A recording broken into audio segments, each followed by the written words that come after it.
আসসালামু আলাইকুম। Just energy নিউজের পক্ষ থেকে আপনাদেরকে স্বাগত জানাচ্ছি। আমি শামীম জাহাঙ্গীর।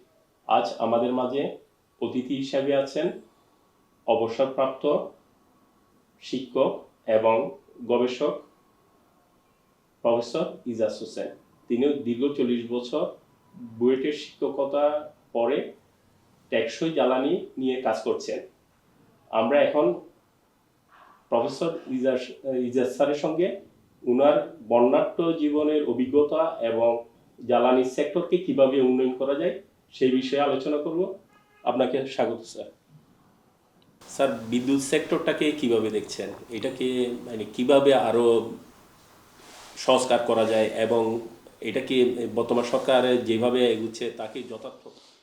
না, আমি তো দেখতে পাচ্ছি যে এই সরকার যে প্রবলেমটা যেটা ছিল, আমরা সবাই জানি প্রবলেম ছিল, সেই প্রবলেমটাকে আরেকটু বাড়িয়ে দিয়েছে বরঞ্চ। কারণ কি, আমরা যদি দেখি এখন পাওয়ার সেক্টরে এর আগে যা ছিল ভর্তুকি তার বেড়ে গেছে। আমাদের সবাই, আমার কথা যে ভর্তুকিটা অ্যাটলিস্ট সমান রাখতে পারতো, ওরা যদি বলতে পারতো যে আমাদের উপদেষ্টা যে আমি কোনো অবস্থায় গত বছর যে সাবজেক্ট তার থেকে বেশি দেবো না। হ্যাঁ, এবং আমাদের এক্সপেকটেশন যে তার থেকে আমি 1% হলেও এটা কমানো উচিত ছিল, কিন্তু দেখা গেছে যে কিছুটা বেড়ে যাচ্ছে। এখন এটা অত্যন্ত দুঃখজনক, কারণ আইএমএফ এখানে চাপ দিচ্ছে যে বিদ্যুতের দাম বাড়িয়ে সমন্বয় করতে। এখন বিদ্যুতের দাম বাড়িয়ে সমন্বয় করা মানে হচ্ছে যে ভোক্তা গ্রাহকের উপরে সাংঘাতিক রকমের একটা চাপ সৃষ্টি করা। হ্যাঁ, একটা প্রোগ্রাম ছিল এর আগে সরকার যেটা করেছিল যে 3 বছরের মধ্যে সমন্বয় হয়ে যাবে, প্রতি 4 বছরে কত পার্সেন্ট বাড়িয়ে বাড়িয়ে এটা করবে। আমি এটাকে যেভাবে দেখি সেটা হচ্ছে কিছুটা বাড়াতে হবেই, এর কোনো উপায় নাই, বিকল্প নাই। তো আমি যদি দেখি যে যতটুক সাবসিডি হচ্ছে, যদি 4-5 টাকা মতো সাবসিডি এখন যেটা চলছে, এটার মধ্যে আমি মনে এর অর্ধেকটা দাম বাড়িয়ে এরা করতে পারে, আর বাকি অর্ধেক বিভিন্ন স্ট্র্যাটেজি ব্যবহার করে তারা করতে পারে। প্রয়োজন হলে কিছু কিছু লোডশেডিং করতে হবে, কারণ লোডশেডিং আমরা বাঁচে। সবচেয়ে বড় হচ্ছে এই জায়গাটায় নবায়নযোগ্য বিদ্যুৎটা যদি ঠিকমতো আনা যায়, তাহলে আমরা অনেকেই হিসাব দেখাচ্ছি, সিপিডি, আমরা অনেকেই পেপার টেপারে লিখেছি যে 500 মিলিয়ন থেকে $1 বিলিয়ন মতো সাশ্রয় হয় যদি আমরা ঠিকমতো নবায়নযোগ্যটাকে এখানে ব্যবহার করতে হয়। আরেকটা হচ্ছে, আমরা সবসময় বলে আসছি যে এই যে পাওয়ার প্ল্যান্টের এরা তো পার্টনার, ঠিক না, গভর্নমেন্টের partner in running this industry. তাহলে এই পার্টনার যদি একটু বিপদে পড়ে, তাহলে ওই পার্টনার কেন হেল্প করবে না? তো তাদের সাথে যদি আমি একটা হেল্পে আসি, তাহলে আমরা নানাবিধভাবে আমরা কিন্তু অল্প কিছু হলেও আমরা কিন্তু বিদ্যুতের দামটা কমাতে পারি আমাদের সিস্টেমে তাদের সাহায্য নিয়ে। ওকে, এই তেল ভিত্তিক বিদ্যুৎ কেন্দ্র ব্যবহার করা কারণে এই যে পুরা যে 5-6 টাকার বললাম, এটা থেকে 1 থেকে 2 টাকা শুধু তেল ভিত্তিক বিদ্যুৎ কেন্দ্রর কারণে হচ্ছে। তো আমি যদি আজকে তেল ভিত্তিক বিদ্যুৎ কেন্দ্র বলি বন্ধ করে দিই, আমি যদি বলি কালকেই আমি যতটুকু আমি নেব না, লোডশেডিং হলো, তাহলে কিন্তু আমার 2 টাকা কমে যায়, স্ট্রেট অনেক কমে যায়। কিন্তু এটা হয়তো সম্ভব না ওইভাবে। আমরা যদি ধীরে ধীরে এই তেল ভিত্তিক বিদ্যুৎ কেন্দ্রটা 5 বছরের মধ্যে একটা প্রোগ্রাম নিয়ে সরিয়ে ফেলি, তাহলে কিন্তু আমাদের এই এই বার্ডেনটাকে, এই যে 4-5 টাকার বার্ডেনটাকে আমরা আস্তে আস্তে সমন্বয় করতে পারি। আমরা তেল দিয়ে বিদ্যুৎ তৈরি করছি, তেল ইম্পোর্ট করছি, ওখানে ডলার লাগছে, ওইটার ব্যাপারে আমাদের কোনো খেয়াল নেই। কিন্তু আমি যখন এলএনজি ইম্পোর্ট করতে বলছি, তখন হইচই হচ্ছে। কেন? আমাদের এফএসআরইউ নাই কেন? তাহলে এফএসআরইউ চলে আসে। আমরা যদি কম দামে এলএনজি ইম্পোর্ট করতে পারি গ্যাসের থেকে, তাহলে ওখানে সাশ্রয় হবে। তাহলে এই যে 4-5 টাকার যে ম্যানেজমেন্ট আমি বললাম, এটা সম্পূর্ণটুকু দাম দাম বাড়িয়ে করার প্রয়োজন নেই, কিছুটা লাগবেই। এবং কিছুটা বাড়েই, অনেক দিন তো হয়ে গেছে, সরকার তো বাড়াতে পারে। সো আমি মনে করি এটা 3 থেকে 5 বছরের মাথায় এটাকে এমন একটা জায়গায় আনতে পারে যেটাকে আমরা সাস্টেনেবল বলতে পারি। তারপরে এবং 3 থেকে 5 বছরের মাথায় কিন্তু আমাদের ডিমান্ড বাড়বে, এবং আমরা যেটাকে ওভার ক্যাপাসিটি বলছি, আমরা এর মধ্যে যদি আর নতুন পাওয়ার প্ল্যান্ট না করি, অবশ্যই হবে না, আমরা সবাই বুঝতে পারছি, তাহলে কিন্তু ওই ক্যাপাসিটি গ্যাপটা আস্তে আস্তে কমতে আরম্ভ করবে, ঠিক না? তো সেইভাবে আমরা যদি সম্পূর্ণটা দেখি, কিন্তু ইন দ্য মিন টাইম এই 3 থেকে 5 বছর আমাদের কষ্ট করতে হবে। এই ক্ষেত্রে আপনার রিকমেন্ডেশন কি? আমার রেকমেন্ডেশন হচ্ছে যে আমরা ওই 3 বছরের মাথায় 50% অ্যাডজাস্ট করব বাই প্রাইস ইনক্রিজ। আর 50% আমরা অন্যান্য মেথডে করব, দরকার হলে লোডশেডিং করব, আমরা কী বলে ওদের সাথে চুক্তি করে দামটা একটু কমাবো, আমরা কী বলে ওই ফিউল যেটা এফিশিয়েন্ট হয় এবং কম দামি হয়, লিস্ট কস্টে আমরা যাওয়ার চেষ্টা করব, নবায়নযোগ্য আনবো। এই সব কিছু করলে অবশ্যই আমি বিশ্বাস করি। আর ওখানে যদি 50% 50 ভাগ হয়, আর 50 ভাগ আমরা অ্যাডজাস্ট করতে পারবো এই সব মেথডে। আমরা কিন্তু আরম্ভই করি নাই আপনি এটা। কি একজন গ্রাহক হিসাবে মনে করেন আপনি এই যে দাম বৃদ্ধির শখটা আপনি নিজে নিতে পারবেন এবং অন্যরা নিতে পারবে এবং সরকারকে সাপোর্ট দিবে? আমরা যদি দেখি অলরেডি এই 1.5 বছর হয়ে গেছে, তার আগেও অ্যাবাউট 6 মাস ছিল, তো 2 বছর হয়ে গেছে, এর মধ্যে কোনো কিছু বাড়ানো হয়নি। তাহলে আমরা এখন থেকে ধীরে ধীরে আমরা 2 টাকার মতো অ্যাডজাস্টমেন্ট, হ্যাঁ, আমরা ইজিলি করতে পারবো ইন দ্য নেক্সট 3 ইয়ার্স। হ্যাঁ, কারণ সব কিছুতে দাম বাড়ে, হ্যাঁ, এবং বেতন বাড়বে কিছুদিন পরে, তখন ওইটা লোকরা গ্রহণ করবে। কিন্তু আমরা যদি সম্পূর্ণটুকু 4-5 টাকা অ্যাডজাস্ট করার চেষ্টা করি, একটা হইচই হবে। কিন্তু 4-5 টাকা অ্যাডজাস্টমেন্ট করার দরকার নেই, কারণ আমি মনে করি সিস্টেমে এমন সব উল্টাপুল্টাভাবে জিনিসপত্র করা আছে যে ওগুলাকে ঠিকমতো দেখলে তাহলে আমরা এই ওই 2 থেকে 3 টাকা আমরা এই সাবসিডিটা কমিয়ে আনতে পারবো। এই দাম বৃদ্ধির ক্ষেত্রে কোন শ্রেণীর গ্রাহককে প্রাধান্য দেওয়া উচিত? এখন কথা হচ্ছে যে আমরা কিন্তু অনেক দিন ধরে আমরা কী বলে স্বল্প আয়ের কিংবা লাইফলাইন ট্যারিফ যেটা, এটা দিয়ে আসছি। আমি মনে করি আমাদের যদি উন্নতি করতে হয়, এই লাইফলাইন ট্যারিফটাকে সামহাউ এটাকে অ্যাডজাস্ট করে ধীরে ধীরে এটাকে বন্ধ করে দিতে হবে। কারণ হচ্ছে কি, কম দামে কোনো একটা জিনিস দিলে অপচয় হয়, হ্যাঁ। এবং আমাদের এখন যেই গ্রাহকরা গ্রাম দেশে আছে, তারা কিন্তু ফ্যান ব্যবহার করছে, ফ্রিজ ব্যবহার করছে এবং অন্যান্য আরও অনেক রকম ব্যবহার করছে ডিভাইস, ইলেকট্রিক্যাল ডিভাইস। সো তাদের বিদ্যুতের ক্ষেত্রে আমরা কোনোভাবেই চাবো না তারা অপচয় করুক। তারা যদি বেশি বিদ্যুৎ চায়, তারা কিন্তু রিনিউয়েবল এনার্জি করে, সোলার করে, দাম কমে যাচ্ছে, তারা কিন্তু নিজেরা নিতে পারে। কিন্তু গ্রিডের উপরে তারা চাপটা তাদেরকে কমাতে হবে। কিন্তু আইএমএফ এর একটা রিপোর্টে বলছে প্রায় 60% প্লাস সাবসিডি গ্রহণ করছে ধনীরা। আপনার মন্তব্য কি? আমার কথা হচ্ছে যে তাদের হিসাবটা আমি দেখতে চাই। কারণ হচ্ছে যে আমাদের বিদ্যুতের দামটা স্ল্যাবে হয়, তো যারা একেবারে উপরের স্ল্যাবে চলে যায় তাদেরকে তো প্রায় 15 টাকার মতো দিতে হয়। তো সেই হিসাব করলে তারা তারা এই কীভাবে ধনী বলছে, তো এই পুরা জিনিসটা না দেখে আমি বলতে পারবো না। তাহলে হয়তো তারা এমন বলছে যে মিডল ক্লাস ধনী যারা আছে, যেটা বলছি, তারা এই সুবিধাটা অনেকে পাচ্ছে, অনেকেই আমি করছি এই নিচের বেনিফিটটা পাচ্ছে। কিন্তু উপরের দিকে যারা আছে তারা মোটামুটি যেই বিদ্যুতের দাম হচ্ছে তারা দিচ্ছে, যদি বিল ঠিকমতো দেয়। ওখানে যদি সিস্টেম লস করায়, চুরির ব্যবস্থা থাকে, তাহলে হবে না। তা আমি মনে করি যে এই এই এগুলোকে ভালো করে দেখে, অ্যাকচুয়ালি আমি যদি দেখি যে আমাদের যে গ্রাহক এখন এই 100% রুরাল ইলেকট্রিফিকেশনের কারণে তো সাংঘাতিক রকমের বেড়ে গেছে, ঠিক না, গ্রামদেশী। তো তারা হয়তো কম দিচ্ছে বিদ্যুতের দাম, কিন্তু সংখ্যায় তো অনেক। সেই সংখ্যায় অনেকের কারণে এর একটা ইম্প্যাক্ট আমাদের সিস্টেমের উপরে পড়ছে, হ্যাঁ। তাই আমি মনে করি যে ধীরে ধীরে তাদেরকে রিয়েল প্রাইস অফ ইলেকট্রিসিটি দেওয়ার ব্যবস্থা করা উচিত। আর একটা বিষয়, সরকারের প্ল্যান করছিল পশ এরিয়াগুলোতে বিদ্যুতের দাম ধীরে ধীরে বৃদ্ধি করা। আপনি এটাকে কি সমর্থন করেন? না, পর্ষে তো ধীরে ধীরে বৃদ্ধি আছেই তো এখন। এখন ওইভাবে নাই, স্ল্যাবে আছে, হ্যাঁ। মানে পশ না, আমি যে কোনো এরিয়ায় থাকি, আমি যদি বিদ্যুৎ বেশি ব্যবহার করি, আমি টপ স্ল্যাবে চলে গেলাম এবং ওই স্ল্যাব থেকে আমাকে বেশি দিতে হচ্ছে। সো আমি এটাকে ঠিক ওইভাবে আমার বিশ্লেষণে আসছে না যে এইটা তেমন কোনো লাভ হবে। আচ্ছা, আমরা ভিন্ন একটা প্রসঙ্গে আসি। বলা হচ্ছে বিদ্যুৎ বিভাগ অভিযোগ করছে তারা যেই যেই পরিমাণ গ্যাস পাওয়ার কথা ছিল সেই পরিমাণ অ্যালোকেটেড গ্যাস পাচ্ছে না। তাদের অভিযোগ ছিল জানুয়ারি থেকে জাস্ট নভেম্বর পর্যন্ত তারা 1040 মিলিয়ন ঘনফুট গ্যাস পাওয়ার কথা ছিল, যেটা পেলে তারা সাবসিডি কমিয়ে আনতে পারতো এবং এই ফলে প্রায় 60 এমএমসিএফডি কম পাচ্ছে তুলনামূলকভাবে।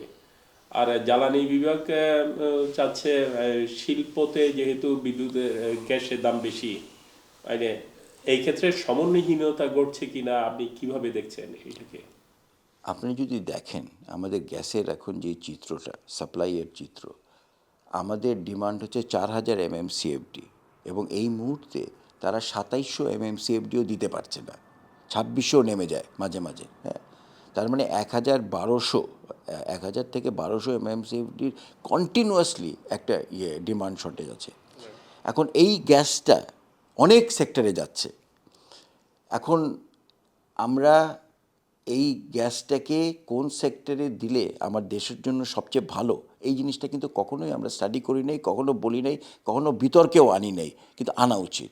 আমি মনে করি গৃহস্থলিতে যেই গ্যাসটা যাচ্ছে, যেখানে 11% দেখানো হচ্ছে, ওই গ্যাসটা এবং ইভেন আমাদের যে সার কারখানা যেটা আছে ওখান থেকে একটু কমিয়ে সিএনজিতে বন্ধ করলে আমাদের কিন্তু সমন্বয় হয়ে যায় এটা। কিন্তু এটা কিন্তু আমরা কেউ করার ওইভাবে তারা চেষ্টা করে নাই, কিংবা আমি বলবো সাহস করে নাই। হ্যাঁ, কারণ কত রকম হইচই, কিন্তু আমাদেরকে অদূর ভবিষ্যতেই gas sector prioritisation, supply prioritisation যেটা বলে, অগ্রাধিকার ভিত্তিতে যেটাকে দিতে হবে এটা করতে হবে। ওকে, ইন্ডাস্ট্রি থেকেও বুঝতে হবে যে সরকারের ওরকম ধরনের আর ক্ষমতা নাই যে তারা গ্যাস চাবে আর তারা গ্যাস পাবে, এটাও হবে না। তাদেরকেও অন্যভাবে নিজেদের ম্যানেজ করতে হবে। ফর এক্সাম্পল আমি যদি বলি, প্রত্যেকটা গ্যাস ইন্ডাস্ট্রি যদি তাদের ডিমান্ডের একটা সার্টেন পার্সেন্ট, 20% যদি এলপিজি দিয়ে করে, ঠিক আছে, তাহলে কিন্তু মানুষের সরবরাহ হয়ে যায়, কিন্তু করবে না, তারা করছে না। অনেকে করছে, অনেকে কিন্তু 100% চলে গেছে, সরকারের উপর নির্ভর করছে না। অনেকে বলে আমরা পারবো না, কিন্তু পারবে। তাদেরকে অন্যভাবে চিন্তা করতে হবে। তারা যদি এখন সবাই যদি মনে করে যে কিছুটা আমি কয়লায় করব, আমি দেখেছি সেদিন কিছু কিছু ইন্ডাস্ট্রি, স্পেশালি ইয়ের মাছরাঙ্গার একটা প্রোগ্রামে তারা কার্ড দিয়ে এই ইন্ডাস্ট্রি চালাচ্ছে।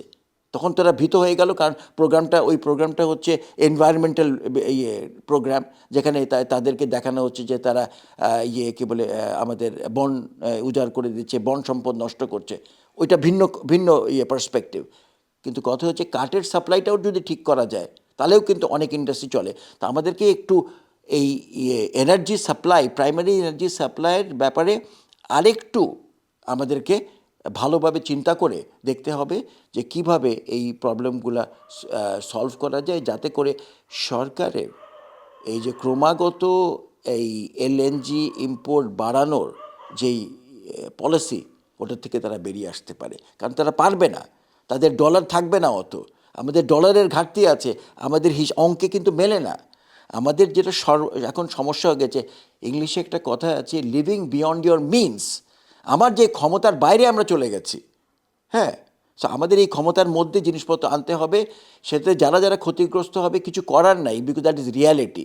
কিন্তু যতখানি কম এই ক্ষতিগ্রস্ত হওয়া, যেখানে আমাদের দেশের স্বার্থ ইনভলভ, স্পেশালি ইন্ডাস্ট্রিতে, শিল্পে, সেখানে আমাদের প্রোটেক্ট করতে হবে। কিন্তু শিল্পকেও দেখতে হবে যে তারা কতখানি করতে পারে এই প্রবলেমটা সলভ করার জন্য। স্যার, এই সরকারের দায়িত্ব গ্রহণের পর উনাদের একটা বক্তব্য ছিল সংস্কারের মাধ্যমে 14,444 কোটি টাকা সেভ করবে। আপনি কিভাবে এটাকে মূল্যায়ন করবেন? এই পাওয়ার সেক্টরে, এনার্জি সেক্টর, পাওয়ার সেক্টরে সেক্টরে তারা তো করে নাই।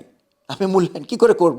তারা যদি চেষ্টা করতে করতে ব্যর্থ তাহলে হবে, তারা তো চেষ্টাই করে না। আমি দেখতে পাচ্ছি একটা জিনিসটা করেছে, যেটা হচ্ছে যে তারা পেট্রো বাংলার গ্যাসের ইয়েটাকে তারা মোটামুটি মানে জনগণকে কিংবা যারা ভোক্তাদেরকে জানিয়ে দিয়েছে যে আমাদের অবস্থা শোচনীয়, আমরা চেষ্টা করে যাচ্ছি, আমরা এলএনজি ইম্পোর্ট করার চেষ্টা করব, কিন্তু দায়িত্বটা তারা আর নিতে চাচ্ছে না। আপনি যদি তাদের প্ল্যান প্রোগ্রামে দেখেন, তারা কিন্তু দায়িত্ব আর নিচ্ছে না।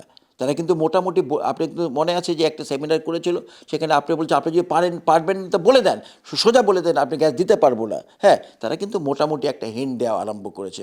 সো আমাদের সবাইকে এখন এনার্জির ব্যাপারে তাদেরকে যেটা হবে, তাদেরকে অ্যাডাল্ট হতে হবে। তাদেরকে বুঝতে হবে যে তাদেরও একটা দায়িত্ব আছে, যে তারা কিভাবে চলবে। ইন্ডিয়ায় হাজার হাজার ইন্ডাস্ট্রি চলছে, গ্যাস যেখানে নাই, তো চলছে কিভাবে? তারা অন্যভাবে ম্যানেজ করছে। সো তাদেরকেও, এই ইন্ডাস্ট্রিকেও হিসাব করতে হবে যে আমাকে যদি বেশি দামের কোনো জ্বালানি কিনতে হয়, তাহলে আমার প্রাইসিং কিভাবে হবে, আমি কিভাবে ইন্ডাস্ট্রি চালাবো, আমি কিভাবে সাশ্রয়ী হতে পারি, এই সব কিছু বিবেচনা করে ইন্ডাস্ট্রি করতে পাওয়ার হবে। ডিভিশনও তো স্যার চেষ্টা করছে, আদানির চুক্তি রিভিউ করার চেষ্টা করছে, তারপর করছে, হচ্ছে হ্যাঁ। অন্যান্য পাওয়ার প্ল্যান্টের রিভিউ করার চেষ্টা করছে। এটা কি কিভাবে দেখছেন? এটা কি আসলে পারবে তারা? না, আমার কথা হচ্ছে তারা যেভাবে করছে তারা এইভাবে হয় না, হ্যাঁ।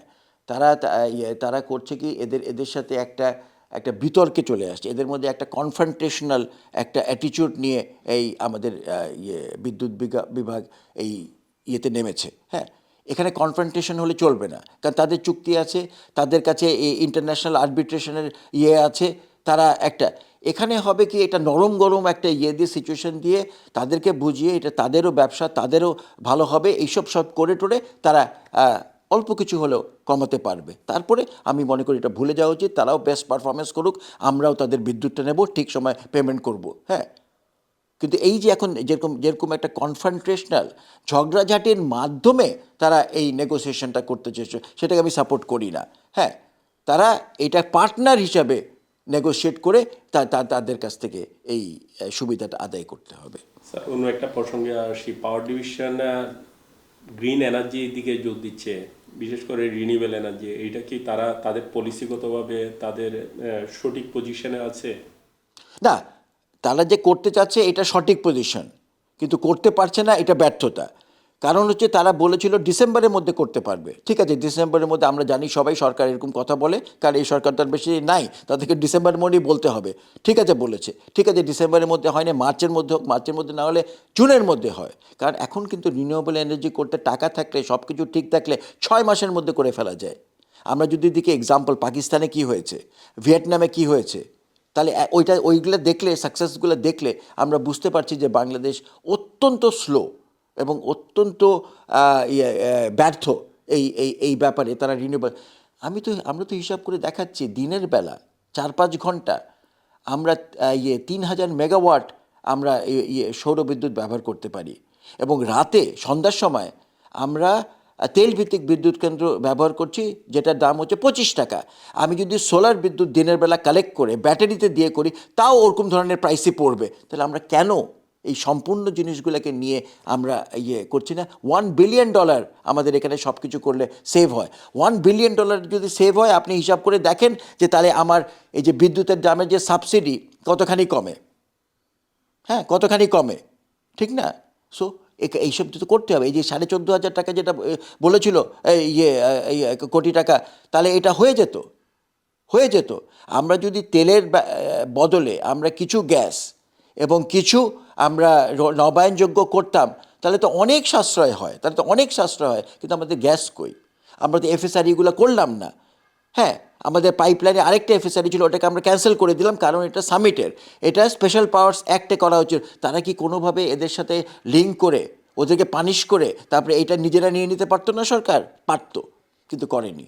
আরেকটা এফএসআরইউ থাকলে এখন আমাদের গ্যাস ইম্পোর্ট আরেকটু বেশি করতে পারতাম।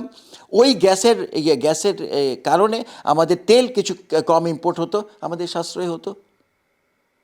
তো এইগুলা সব কিছু প্ল্যান করে আমরা যদি এগিয়ে যাই, তাহলে আমি মনে করি আমাদের ধীরে ধীরে ধীরে ধীরে, ওর থেকে আগে করা যাবে না, ধীরে ধীরে আমরা আমাদের সমস্যা থেকে বেরিয়ে আসতে পারবো।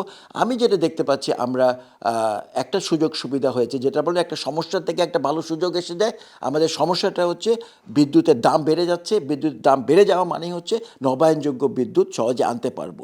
সো এক সময় আসবে যে আমি মনে করি বাংলাদেশে 50% পর্যন্ত আমরা নবায়নযোগ্য বিদ্যুৎ আনতে পারবো। আমি আমি আমি সেটা দেখতে পাচ্ছি, 50% আমরা আনতে পারবো। এখন না, হয়তো 50 সালের মধ্যে, কিন্তু আরম্ভ তো করতে হবে, হ্যাঁ। 1% করে প্রত্যেক বছর করতে পারলে আমি কি বলে 25% বাড়ে 50-এর দিকে গিয়ে। নবায়নযোগ্য জ্বালানির ক্ষেত্রে সরকারের নিকট আপনার রিকমেন্ডেশন কি? আমার রেকমেন্ডেশন হবে খুব সুষ্ঠুভাবে দেখা যে বাধাগুলা কোথায়। আমরা যদি ইন্ডিয়ান একটা প্রজেক্ট দেখি এবং ওই ইকুইভ্যালেন্ট প্রজেক্ট এখানে ধরে প্রত্যেকটা আইটেমে আমরা দেখব যে এটার দাম কত, এটার দাম কত, এটার দাম কত, এটার দাম কত, এখানে সমস্যা কী সব, তখন আমরা কম্পেয়ার করে দেখতে পারবো এবং আমরা তখন একটা করব। ইন্ডিয়ায় এখন অবিশ্বাস্য দামে তারা রিনিউয়েবল এনার্জি পাচ্ছে, অবশ্যই তাদের অবিশ্বাস্য সুযোগও আছে, যেরকম ল্যান্ড ফ্রি, হ্যাঁ, মরুভূমিতে, তারপরে ওদের ওই যে মরুভূমিতে সোলার ইনসুলেশন অনেক বেশি। কিন্তু আবার অনেক কিছু কিন্তু যেটা ওরা সুবিধা করে দিয়েছে এই ডেভেলপারদেরকে, সোলার ডেভেলপারদেরকে, যেটা আমরা বাধা সৃষ্টি করে রেখেছি। আমাদের এমনি এসব সমস্যা আছে, তার মধ্যে বাধা। সো ইন্ডিয়া যেটা 5 টাকা যেটা বিদ্যুতের দাম পড়ছে, আমাদের সেটা 10 টাকা থেকে 15 টাকা চলে যাচ্ছে। তো এইগুলো তো শুধরাতে হবে। পাকিস্তানে এত বিদ্যুৎ হয়ে গেছে, সোলার বিদ্যুৎ, যে কিছু কিছু জায়গায় শিয়ালকোটে ওদের দিনের বেলা গ্রিডের কোনো ডিমান্ডই নাই, ডিমান্ড জিরো হয়ে গেছে, ওদের ডিমান্ড জিরো হয়ে গেছে কিছু কিছু জায়গায়। ওই এত এত সোলার বিদ্যুৎ করে ফেলেছে ওখানে। তাহলে মানে ওই সময় জিরো হয়ে যাচ্ছে। ল্যান্ড আছে। হ্যাঁ, ল্যান্ড আছে, ওদের ওই সুবিধা দেওয়া হয়েছে, ওই সোলার প্যানেলগুলোকে সাংঘাতিক সস্তা করে দিয়েছে। এখন কথা হচ্ছে আমরা কোনোটাই করব না, তাহলে তো হয় না। তো এখানে এই এই বাট আমি মনে করি ল্যান্ডের ব্যাপারে সরকারকে ছাড় দিতে হবে। এইটা খুবই ইম্পর্টেন্ট। আমি সব জায়গায় বলে বেড়াচ্ছি যে ফুড সিকিউরিটি আর এনার্জি সিকিউরিটি একই লেন্সে, একই চোখে দেখতে হবে। ফুড সিকিউরিটি যতখানি ইম্পর্টেন্ট, এনার্জি সিকিউরিটি ততখানি ইম্পর্টেন্ট। আমি একটা জমিতে যদি আমি ফুড চাষ করতে পারি, আমি সেই জমিতে এনার্জি করতে পারি। আমি যদি ফুড না করি, আমি ফুডটাকে ইম্পোর্ট করে নিয়ে আসবো, আর আমি এনার্জি এখন ইম্পোর্ট করছি। 5 গুণ তফাৎ এই দুইটার মধ্যে 5 গুণ তফাৎ আমার ফুড সিকিউরিটি, এনার্জি সিকিউরিটির আনতে। তা আমি কোনটা করব? আমাদের তো এখন এত ভয় করে চলবে না, আমাদের তো ফুডের অনেক কিছু ইম্পোর্ট করতে হয়। তাছাড়া আমাদের ফুডের অনেক অপচয় হয়। আমরা যদি এনার্জি ব্যবহার করে, রেফ্রিজারেশন ব্যবহার করে, অন্যান্য প্রযুক্তি ব্যবহার করে আমরা যদি ফুডের ওয়েস্টেজ যেটা বলি, এটা যদি থামাতে পারি, তাহলে কিন্তু আমাদের আর নতুন জায়গা লাগে না। ফুলকপি মাঝে মাঝে বিক্রি হচ্ছে 2 টাকায়, হ্যাঁ। তো এবং ফার্মারেরও ক্ষতি হচ্ছে, আর আমাদের ইয়েরও কী বলে জিনিসটা অপচয় হচ্ছে। তো এগুলো আমাদের চিন্তা করতে হবে যে আমাদেরকে এনার্জি সিকিউরিটি আনতে হবে। ইয়েতে জমির ব্যবহার করে 1%, আমাদের যে কৃষি জমি আছে, কৃষি জমির 1% is equivalent to 50,000 megawatt, 50,000 megawatt. এবং আমাদের কিন্তু প্রতি বছরেই গৃহায়নের জন্য, শিল্পর জন্য, অন্যান্য কাজের জন্য আমাদের 0.5%, প্রতি বছর 0.5% আমাদের ল্যান্ড কিন্তু কমে যাচ্ছে, কৃষি জমি এগুলার। হ্যাঁ, আর আমি বলছি একবার যদি 1% আমরা ছাড় দিতে পারি, লাগবে না 1 বছর, এটা 50 বছর লাগবে 1% ছাড় দিতে। হ্যাঁ, আমাদের ধীরে ধীরে আমাদের রিনিউয়েবল এনার্জিটা বাড়তে থাকবে। ল্যান্ড ছাড় দেওয়াটা ভেরি ইম্পর্ট্যান্ট। এই যে ছোট ছোট ল্যান্ড এখানে আছে, আছে সরকারি ল্যান্ড, ওই ল্যান্ড, নদীর ধারের ল্যান্ড, এগুলা বলে হবে না। এগুলোর জন্য ওইভাবে ইনভেস্টার আসবে না। ইনভেস্টারদের আসতে গেলে তাদেরকে জমি দেখাতে হবে, ওই দেখেন এই বড়টা জমিটা আপনি প্রজেক্ট করেন।